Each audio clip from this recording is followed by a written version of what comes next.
is called the Lion of Lebanon, and the Lion of Lebanon roars every now and then. This is the Lion of Lebanon, and I believe the lion is going to roar tonight. Samir Bannout!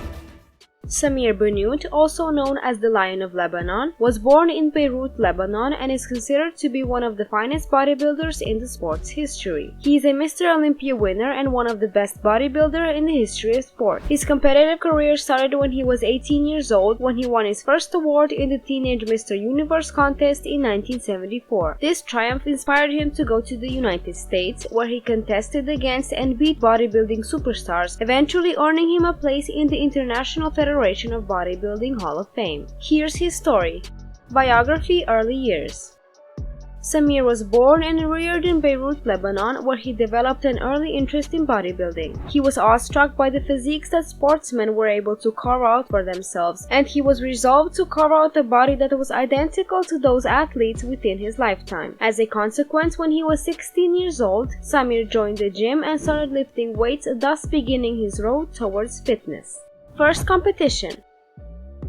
After years of hard effort and perseverance, Samir was able to carve out an impressive physique by the age of 19 in 1974. He'd fallen in love with fitness and had devoted his life's work to achieving his goal of being a professional bodybuilder. Mr. Universe was his first competition, which he entered in the medium category, and Samir traveled to America the next year to compete in the Mr. Universe competition. Given his age, he was defeated by the more professional competitors, but still managed to finish in a respectable 7th position overall. Move to USA. Samir was inspired to thrive in the profession after his first stage experience. For the sake of his career as a bodybuilder, he made the decision to go to the United States of America. Exactly 5 years after his debut, Samir achieved a major milestone in his professional career. That year, Samir obtained his pro card by winning the IFBB Global Amateur Championships, defeating competitors such as Ron Tuffle. He had achieved his dream of becoming a professional bodybuilder. He, on the other hand, was just getting warmed up. Mr. Olympia. Over the following 3 years, Samir competed in 11 events, including 3 Mr. Olympia shows. He didn't manage to win any of them by 1982, and his best finish was a 4th place finish in one of them. However, a year later, everything was different. Samir competed in the Mr. Olympia competition in 1983, competing against bodybuilders like Muhammad Makawi, Bertil Fox, Lee Haney, Frank Zane, and Ed Corney, among others. In spite of uphill battles and strong competition, he managed to score his most significant victory, going away with the medal. The Lion of Lebanon had won major, the most renowned event in the business, becoming just the 6th bodybuilder to do it by 1983, when he became the 6th Mr. Olympia winner in history. The training philosophy of Samir Bannout. Exercise selection, mindset, attitude, and training technique are all aspects of doing the right things. Do the right stuff consistently and the results will follow. Always strive to do better than you did the previous day. Maintain a cheerful attitude. He took his training seriously, but he also made an effort to have a nice time. Remember, gentlemen, training should not be a source of suffering. Mentalities of defeatism have really no place in a gym setting. Understanding the mechanics, get to know your own body. Maximize. Take pleasure in what you do and you will succeed at it. Make a choice between doing and not doing, and if you're going to do it, learn to like it while you're doing it. Train with a high level of intensity. Sets are dropped. Intensity. Activate the deep muscular fibers in your body. Your elbows should be bent, not straightened, when you're doing it correctly. Negative at a slow and controlled pace. Feel the bad emotions. Training attitude. Before you ever set a foot in the gym, make sure you have your brain in the correct place. There will be no Mickey Mouse nonsense. It's hard and heavy. Samir Bannout while undergoing training. Concentration, be present with oneself. Close your eyes and shut out the rest of the world. When training, it is vital to have tunnel vision. This is the distinction between people who develop a great body and those that don't. Train on an instinctive level, feel your muscles expand and contract like a balloon. A good way to keep your muscles guessing is to do a lot of foundational lifts, but then try new things to keep them guessing. Make a contrasting statement. To get a well-rounded physique, you must must work on all of your muscles. In other words, attack the muscle from every point. Learn about your body. You must get familiar with your body. The difference between people and minor. You can make something that doesn't function for anybody else exactly the same way you do it by making a minor modification. In this case, remember that you must explore and become your own instructor. Your drive is the most important factor. You may have the most finest coaches, trainers, and nutritionists in the world, but if you don't have the killer instinct, you lose every time. Samir Bannout on Olympia 1984 loss.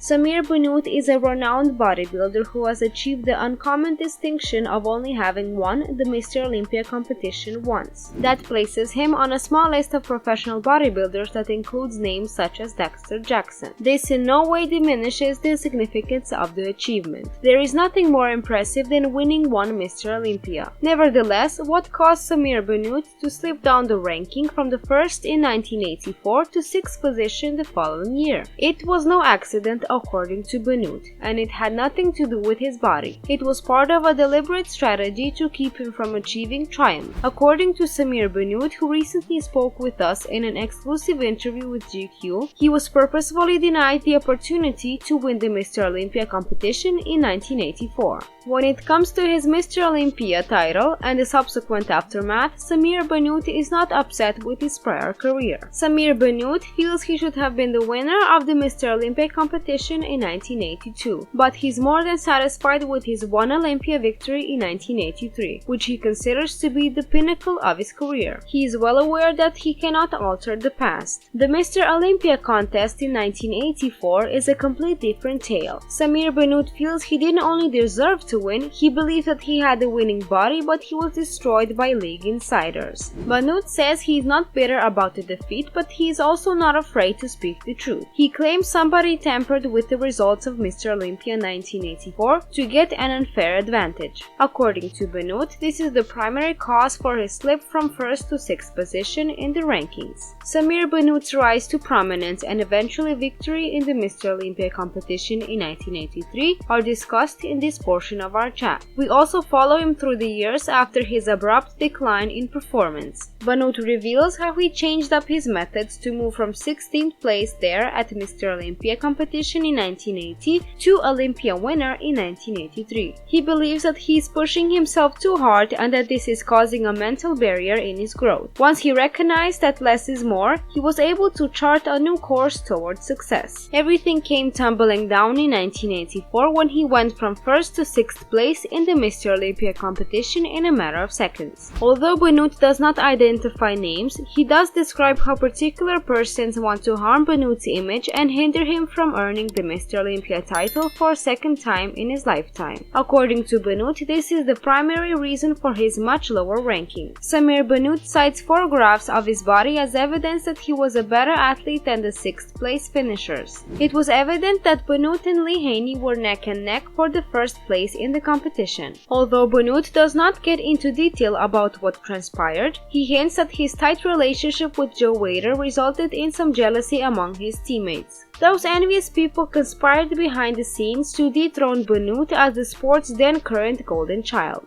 Retirement. Samir competed in a total of 38 shows over the following 13 years, winning 3 additional awards and placing favorable in the majority of the competition. After placing 6th in the 1996 Masters Mr. Olympia, he chose to withdraw from the competition at 41 years old. Samir was a legendary figure in the sport, revered for his remarkable lower back, affectionately dubbed the Lebanon Seater in his honor. IFBB Hall of Fame and comeback. Samir's achievements throughout his impressive career were recognized 4 years within a week of his retirement when he was integrated into the prestigious International Federation of Bodybuilding and Fitness Hall of Fame, where he joined the likes of Larry Scott, Arnold Schwarzenegger, and Sergio Oliva inside the elite club. That moment served as a reminder to the Lion of Lebanon that he needed to get back in shape. Samir worked tirelessly to regain his prior physical condition, and by 2011, he was certain that he was prepared to return to the stage. Despite being 56 years old, he competed in the IFBB Pro Global Masters competition, where he was able to rub shoulders with other luminaries as Dexter Jackson and Andreas Cahin. His career ended as he finished 11th in the final competition. Training. Aside from his exceptional body and power in the gym, Samir was also recognized for his ability to complete bent-over rows and weights as heavy as 405 pounds. The Lion of Lebanon adhered to 3-day split because he believed it was the most beneficial to his physical condition. Workout routine. Samir's training schedule looked something like this. Day 1, chest and back. Day 2, legs. Day 3, shoulders and arms. Day 4, rest. Start 3-day split again. It happens to me sometimes that I don't feel like eating, yet my body will insist on eating or drinking. If the body is deficient in specific minerals such as potassium, this might be the source of the problem, and it takes real effort for someone to become well versed in all of these minor subtleties. Nutrition. While training for tournaments, Samir's diet would be quite strict. Only meat, mainly chicken and fish, would be consumed during his meals, with all carbs being eliminated from his diet. As the concert approached, he would cut the quantity of food he consumed, finally subsiding only on liver pills and amino acids, with no other food right before the show. Idols and influencers.